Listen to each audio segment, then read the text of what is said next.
first, live, local. This is Fox 12 Now.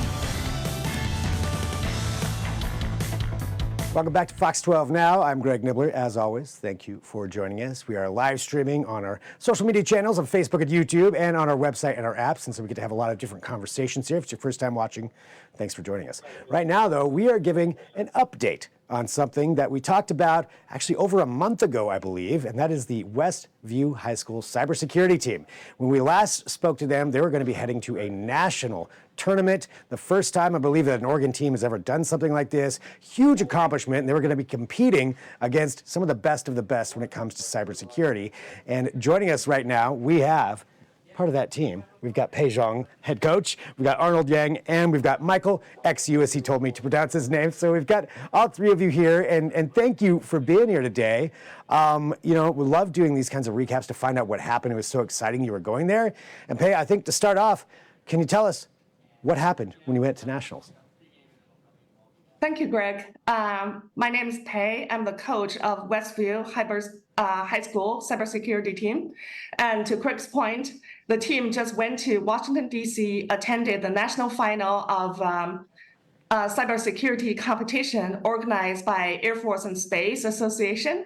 And the team came back with a ranking of fourth place in the nation. So it's a huge accomplishment for a rookie national final team to come home with a top 5 ranking. So while we are there, all the Air Force senior officials, Vice President of Boeing, Cisco, Northrop Grumman, big companies who are sponsors of this program all attended the session.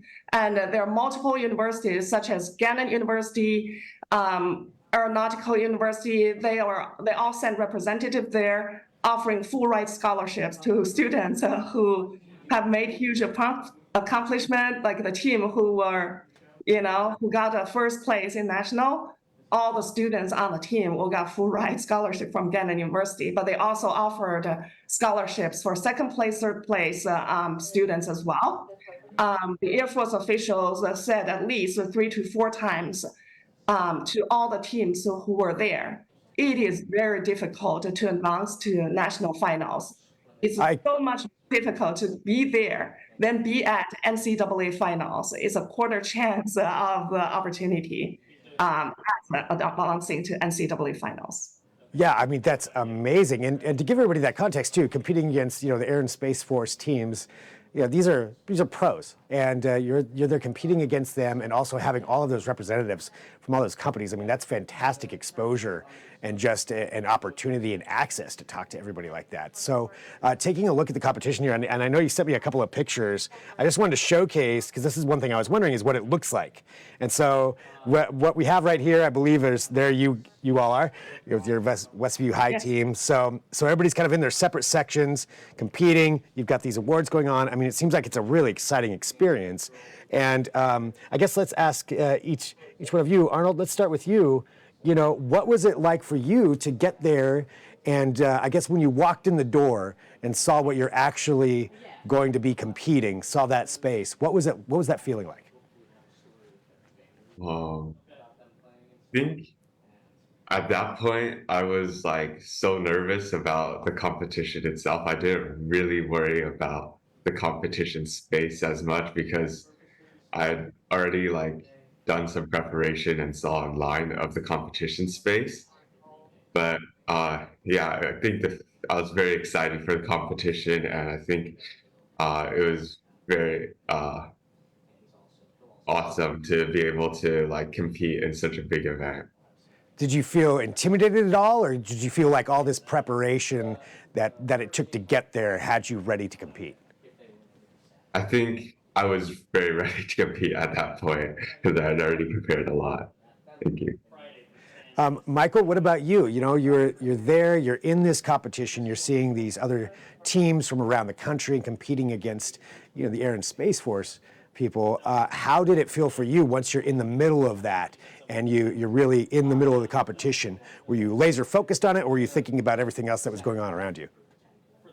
I think for me, I had quite a bit of nerves going in because we knew that the teams we're competing against were very talented. They're also the top of the nation, and all these teams have, we've seen in previous years, like last year and years before. We've seen them also come to national finals, seen like these teams do extremely well, and we've seen them do really well in the previous round as well. So I think going in, I had a lot of nerves, but I think the preparation I did beforehand really allowed me just to focus in.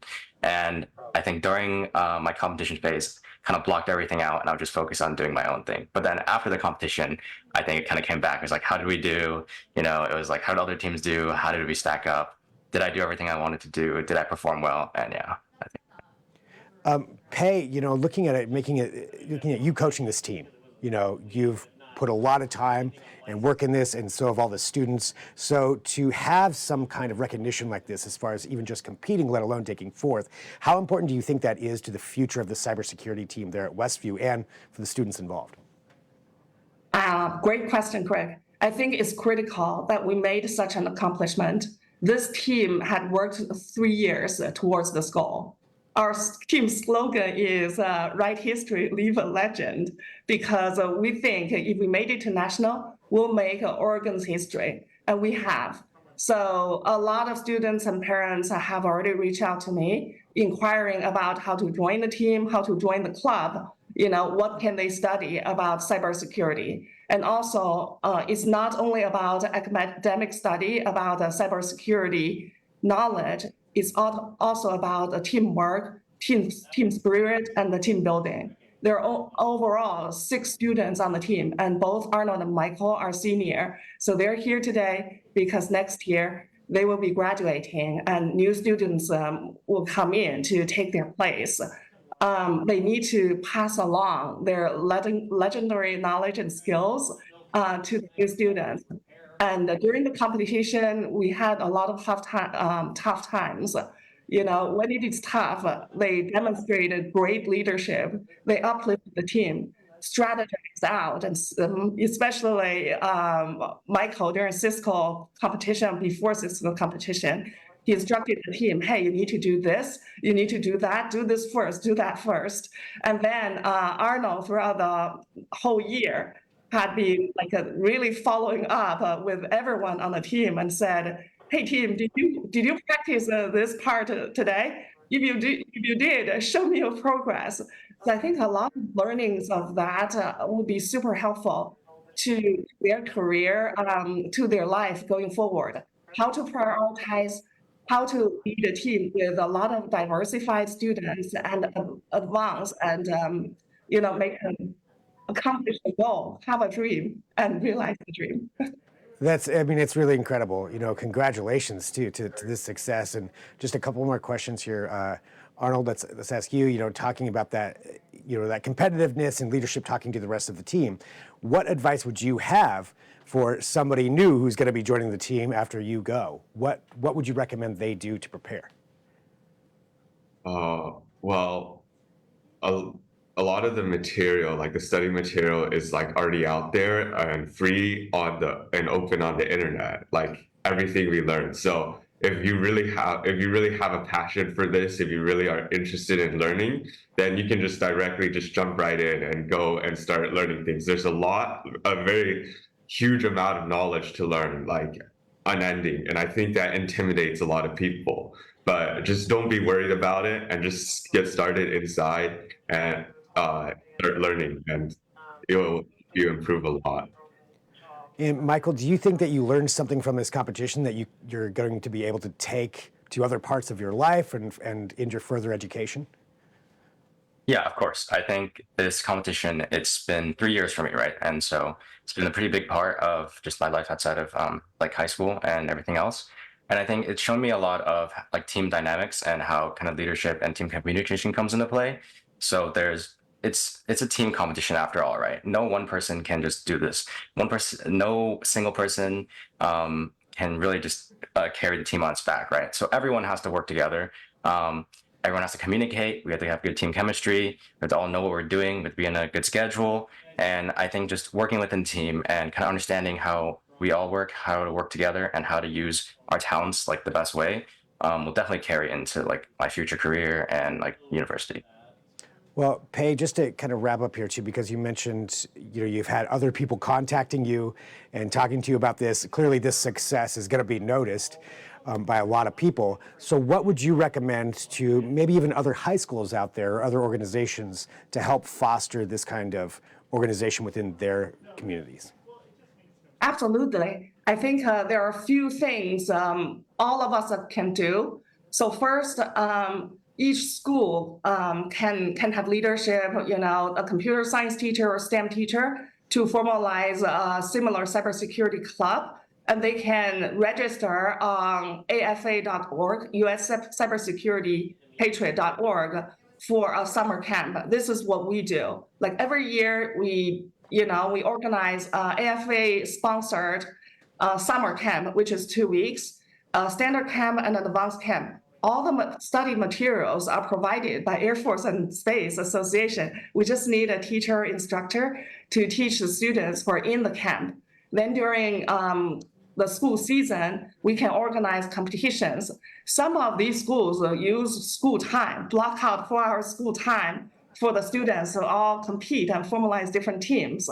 And other things is many of the students on the Westview Cybersecurity Club are also certified tech caregivers. So essentially, the Air Force offers this program for students who are interested to give back to the community.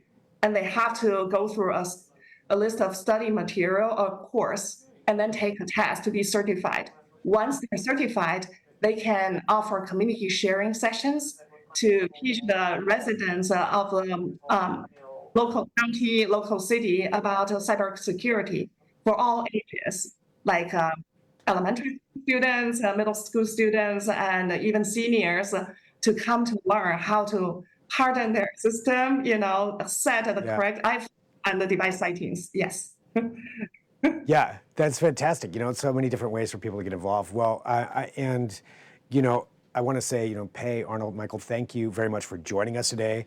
Congratulations, and please extend my congratulations to the team too.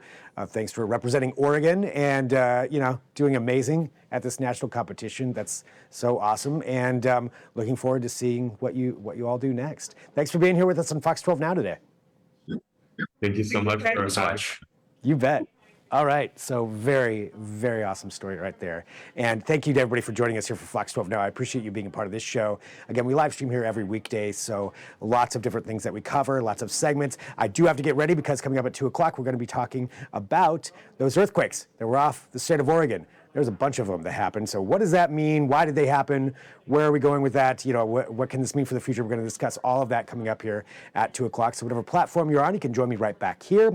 And we're just going to get reset here. We'll talk to you then. I'm Greg Nibbler. This is Fox 12 Now.